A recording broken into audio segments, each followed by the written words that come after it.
ফেসবুকে সফল হতে গেলে একটু কষ্ট করতে হবে, লোকের কথায় কান দিলে হবে না। আপনারা যেইভাবে কাজ করতেছেন সেইভাবে ধৈর্য ধরে কাজ করে যান, দেখবেন ইনশাআল্লাহ একদিন আপনিও সফল হবেন, অবশ্যই ইনশাআল্লাহ। আর বৃষ্টির সময় দোয়া করলে বৃষ্টিতে দোয়া কবুল হয়। ওকে কাজ করতে হলে একটু কষ্ট করতে হবে, কষ্ট করলে তবেই আপনি সফল হতে পারবেন। তাই তো কষ্ট করে ভিডিও তৈরি করে যান নিয়মিত, ইনশাআল্লাহ একদিন সফল হয়ে যাবেন। তো ধৈর্য ধরে কাজ করুন, কাজটি ছেড়ে দেবেন না। থাকার আরেকটি নাম হলো ধৈর্য আর পরিচিতি বাড়ানো। আপনি যত ধৈর্য ধরে কাজ করতে পারবেন এবং পরিচিতি বাড়াতে পারবেন, সবার ভিডিও দেখতে পারবেন, ততই কিন্তু আপনি দ্রুত সফল হবেন। এইভাবে আপনি কাজ করে যান, ইনশাআল্লাহ একদিন সফল হবেন। আমার ফেসবুকের বন্ধুরা কোথায়? আমার ভিডিওটা আপনার সামনে গেলে অবশ্যই এখানে একটি কমেন্ট রেখে যাবেন, আমি ওই কমেন্ট ধরে আপনার বাসায় পৌঁছে যাব। আর দুঃখের বিষয়, বৃষ্টিতে গোসল করতে আসছিলাম, কিন্তু আসার সাথে সাথে বৃষ্টিটা থেমে গেছে। আসলে আমার বৃষ্টিতে গোসল করা হয় না কখনো।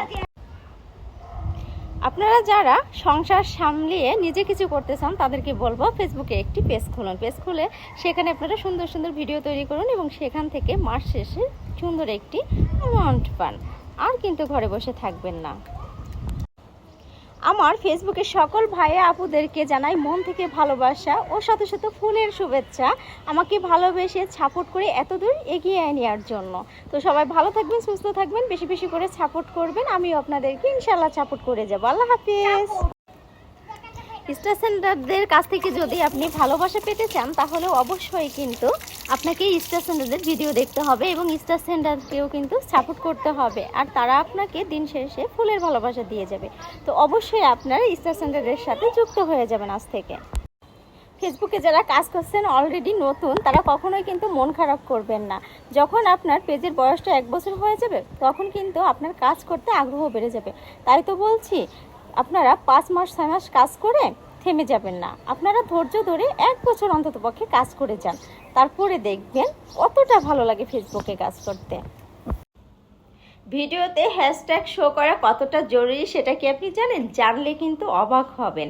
যেমন ভিডিওতে যদি হ্যাশট্যাগটা আপনার শো করে তাহলে দেখা যাচ্ছে যে আপনার ভিডিওটা হ্যাশট্যাগ অনুযায়ী ভাইরাল হবে এবং বেশি ভিউজ হবে। অবশ্যই কিন্তু হ্যাশট্যাগটা ঠিক রেখে আপনাকে ভিডিও আপলোড করতে হবে।